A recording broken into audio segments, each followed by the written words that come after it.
Hey, welcome back to our channel. In this video I will show you how to clear cache on X. So let's go to X, and you want to tap your profile picture in the top left, which will open the side menu. Now let's scroll down to settings and privacy, and in your settings you want to find section accessibility, display and languages, and let's go to data usage section. So now finally under the tab with your storage, you will see two different options that you can clear, and those are media storage and web storage. So media storage removes photos, GIFs and videos that you review on X. And also web storage basically keeps you logged into your X account.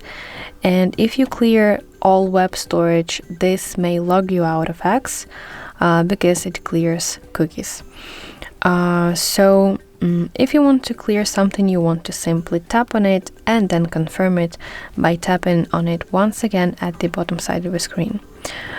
So that's how you can clear cache on X. I really hope that you find this video helpful, and if so, please like this video and subscribe to our channel to see more content like this.